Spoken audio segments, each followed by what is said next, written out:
Okay, now in this lecture we are going to discuss about the returns to a factor and the law of variable proportion. So in the previous class we have discussed about the various concept of product. So we have discussed what is total physical product or total product TP, and then we also discussed what is average product represented by AP, and then we also discussed what is a marginal product represented by MP. So this table number 1 will give you a clearer picture of the three concepts that we have studied. So here the first column we are seeing the number of workers per month. So this is the number of workers that is employed represented by L. So second column is total product of cloth per month. So this is the total product or the output. And this third column is the average product. So average product is obtained by dividing the total output and the number of laborers that is employed.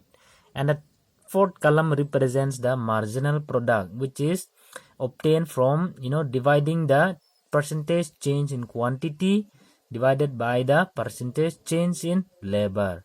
So that is how we obtain the three concept of product. And you will see that the employment of labor increases from 1 to 8, and when it increases, what happens to the total product?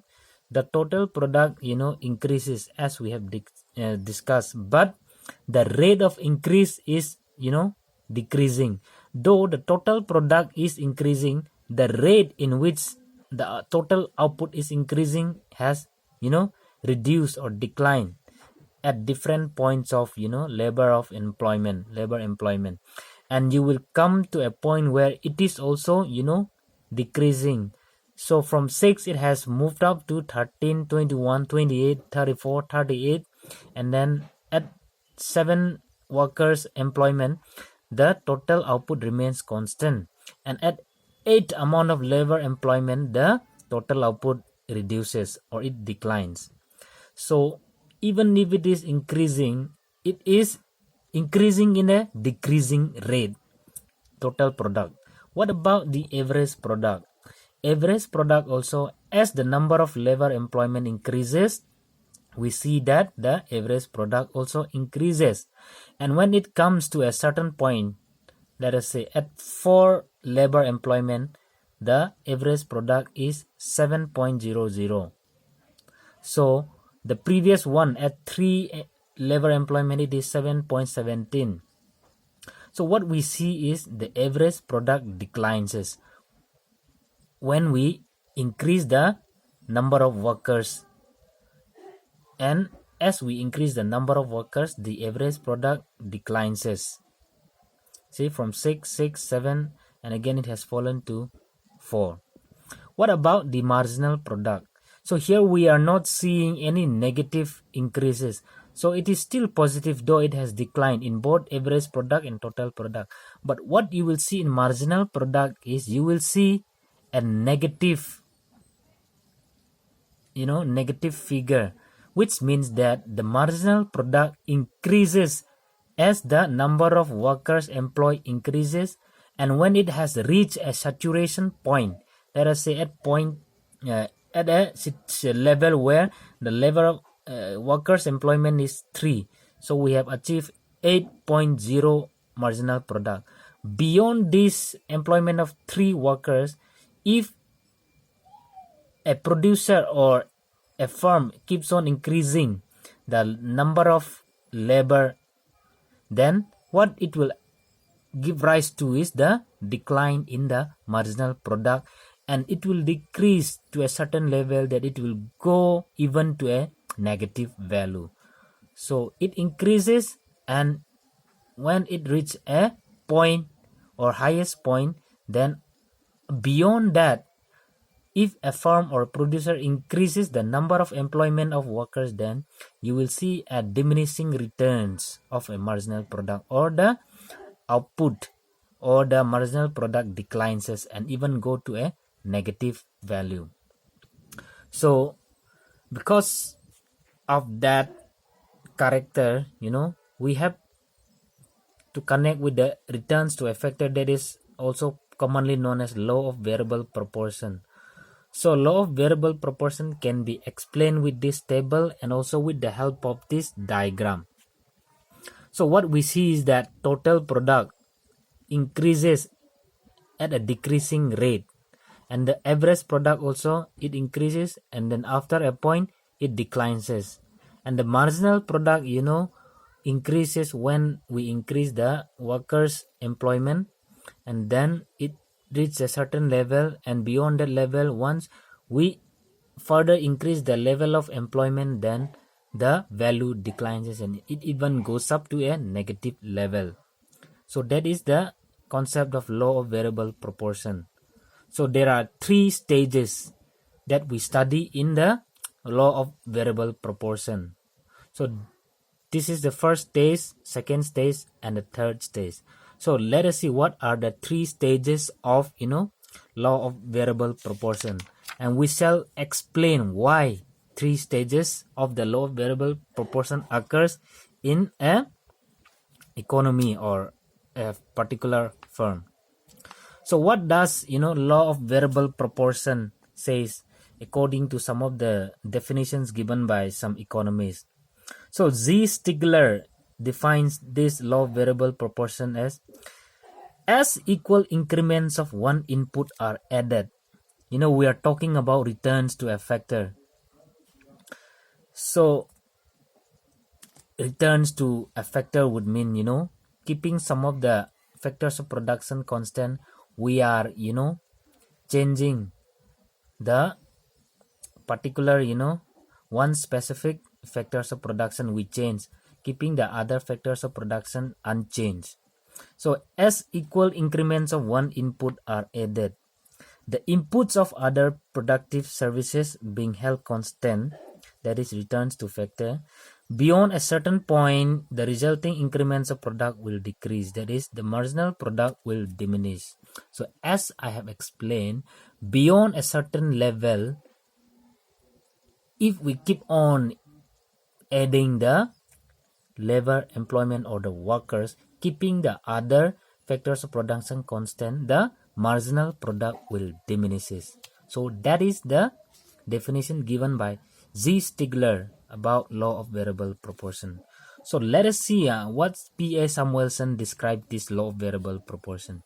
So an increase in some inputs relative to other fixed inputs will, in a given state of technology, causes output to increase. So at first output is increasing, but after a point of extra output, so beyond a point when we further add extra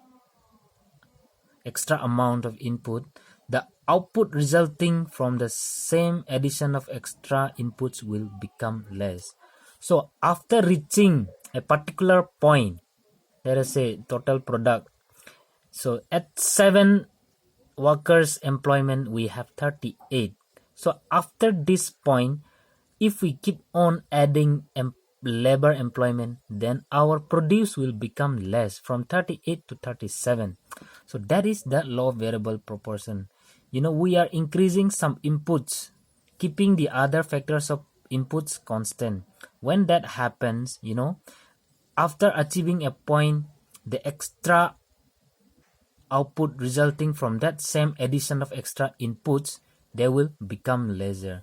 So after reaching a point, when we further add extra inputs, the output that we get will become less. So at this point, the output is 38, but beyond this, when we add one more input, then what we get is less in output. That is what P.A. Samuelson describes the law of variable proportion. How do we explain this in simple terms? As the quantity of one factor increase, keeping the quantity of other factors fixed, the marginal product, so we are talking about the marginal product, the marginal product of the factors whose amount is being increased will eventually decline. So marginal product of labor would mean the increment in total output, due to the use of an extra unit of labor. So the additional amount that is added to the total output due to the use of an extra unit of labor, that is the marginal product. So when the quantity of one factor is increased, keeping the quantity of other factors constant or fixed, the marginal product, of the factor, whose amount is being increased will eventually decline. So this means that up to the use of a certain amount of variable factor, the marginal product of the variable factor may increase, and only after a certain state it starts diminishing. So we have discussed in the consumer's behavior the law of diminishing marginal utility. So it's similar with that, even for a producer's point of view, we have the law of variable proportion. So a producer, after reaching a certain point of production limit or production level, even when we increase the level of employment of workers or laborers, even if we increase that, the marginal product will decline, which means that no matter you increase the amount of employment or workers, the marginal product that will be lesser than will become lesser and lesser, and eventually it will come to a negative point. That is law of variable proportion. And for law of variable proportion, we have assumed that constant state of technology, we are not changing the state of technology, and then we assume that there is a fixed amount of other factors, other factors that is going to influence the production level is kept constant. And then the third assumption that we made is possibility of varying the factor proportions. Those are the assumptions that we made when we are analyzing the law of variable proportion. So this table number 2, that is returns to labor, is describing the law of variable proportion in a tabular form.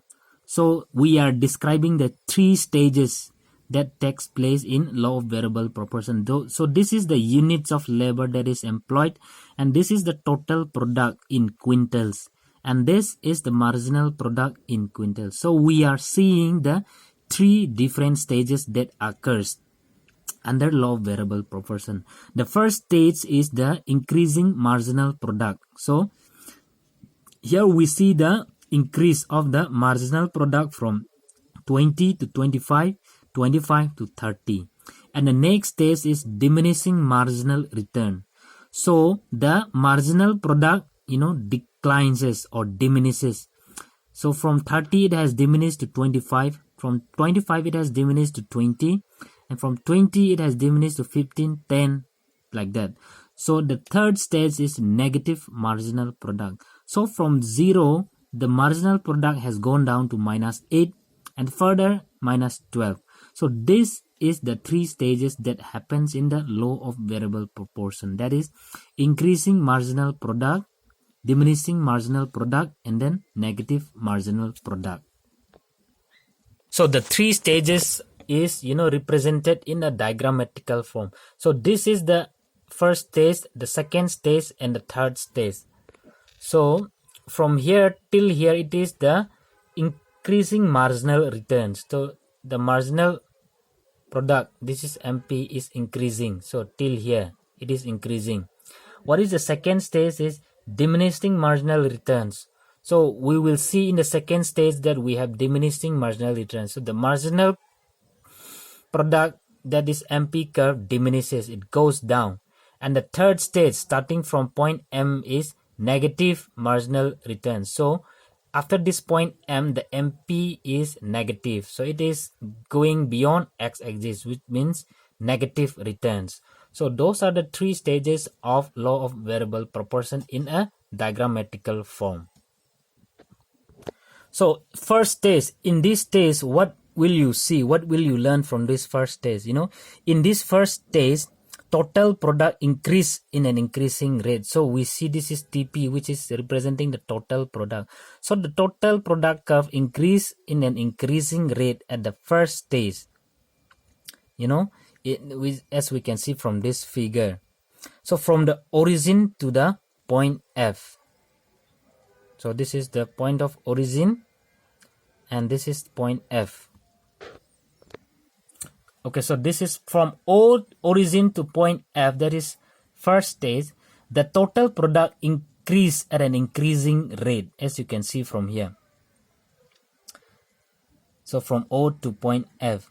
So the total product of labor is increasing at an increasing rate, you will say, in this first stage. You see that the TP curve, which is the total product, is convex to the point F. So it is convex to the point F. It is convex. Convex, which would mean that the marginal product, that is MP, the marginal product of labor rises. Convex. So the TP is convex at point F, which means that the marginal product of labor rises. So from after point F, what you will see is, after point F, the total product curve goes on rising, but it slopes is declining. So it is increasing, but it is declining, which means that from point F onwards, the total product of labor increases at a diminishing rate. It is inclining, which means that it is increasing at a decreasing rate or diminishing rate. The total product curve becomes concave. So here it is becoming concave. Before it was convex, now it has become concave, which means that the total product is increasing at a decreasing rate. So we see this point F as the point of inflection. So we have concave at the first stage, and then you will have you will have convex at the first stage and you will have concave at the second stage. That is why point F is considered as the point of inflection. And corresponding vertically to this point of inflection, the marginal product of labor. So let us see the MP. The marginal product of labor is maximum. So it is maximum here at point of inflection. MP is at maximum.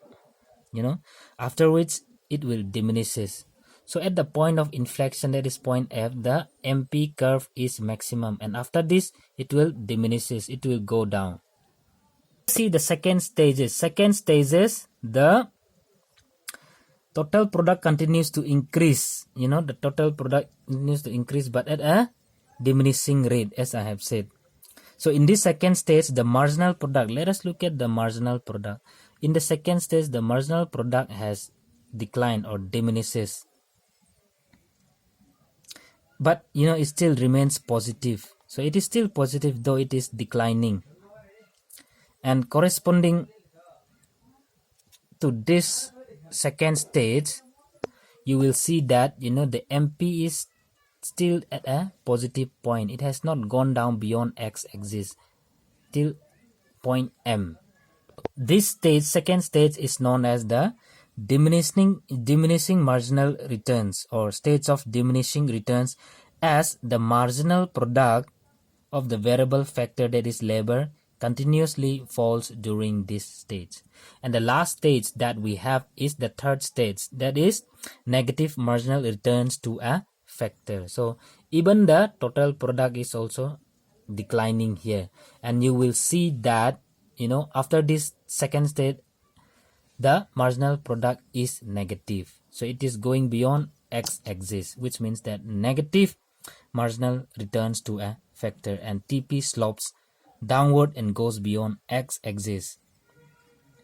So that is the stage of negative returns, because the marginal product of the variable factor is negative during this stage. So that is the three stages of law of variable proportion: increasing marginal returns to factor, diminishing marginal returns to factor, and then negative returns to a factor. So the next thing that we have to do is we have to explain the three stages. The question arises as to why we get increasing returns to a factor in stage 1, and then in stage 2 why do we have diminishing marginal return, and again why do we have negative marginal returns to in stage 3. We have to explain that 3 stages. So in stage 1 we have increasing marginal returns because there are 2 reasons. So the first one is that in the beginning, quantity of fixed capital, the quantity of fixed capital, that is fixed factor, that is labor in our example, is abundant. So at first labor is abundant, and we took labor as the employment or the factor for production. So at first labor is available in abundance, and they can be efficiently utilized in the beginning, so more intensively utilized as additional units of the variable factor are added to it. So they are more efficiently utilized, and then labors are abundant in they are found in abundance, so relatively to the quantity of variable factor, they are found in abundance. That is why we are able to have the first stage of increasing marginal returns. And the second reason we have that stage number 1 is because when more units of the variable factor are employed, it becomes possible to introduce or to make it specialized, to introduce more specialization, or in economics term we use division of labor, which result in higher productivity. So because of this division of labor or specialization, we are able to have the result in higher productivity and achieve the increasing or the stage 1 of increasing marginal returns. So what about stage 2? What is the reason why we have diminishing marginal returns? And so we have explained that for the first stage, that is increasing marginal returns to the variable factor occur because of the more efficient use of the fixed factor, as more units of the variable factor are combined to work with it. But on the point, once the point is reached at which the amount of variable factor is sufficient to ensure the efficient utilization of the fixed factor, then the further increase in the variable factor will cause its marginal product to decline. Why? Because the fixed factor then becomes inadequate relative to the quantity of the variable factor. Once a point is reached, when we add more labor to the production process, it is inadequate relative to the quantity of the variable factor, and diminishing marginal returns to a factor occurs like that of increasing marginal returns. It rests upon the indivisibility of the fixed factor. So once the optimum level is disturbed with the addition or the adding more of labor employment, it disturbs once the optimum proportion is already disturbed by further increase in the variable factor, the marginal product of the variable factor will diminishes, primarily because the indivisible factor is being used too intensively, or in other words, in simple words, the fixed factor is being used in non-optimal proportion with the variable factor. So that is the main reason. The fixed factor is being used in non-optimal proportion with the variable factor, so they are not matched. The variable factor and the non-variable factor are not optimal, they are not in match, it is imbalanced. That is why we have the reasons for diminishing marginal returns. So the last stage that we have is negative marginal returns, that is in stage 3. So in stage 3, as the amount of the variable factor, that is labor in our example, is increasing or continues to be increased with a constant quantity of the other factors, the stage is already reached when the total product declines and also the marginal product of labor becomes negative. So at third stage, the MP, the marginal product, is negative, and then the total product declines. So this phenomenon of negative marginal returns that is occurring in stage 3 is due to the fact that the number of workers becomes too excessive relative to the fixed factor, as they obstruct each other, with the result that the total output falls. So they are too excessive, level of employment is too excessive, too much, so they disturb it or obstruct each other, with the result that the total output falls instead of rising.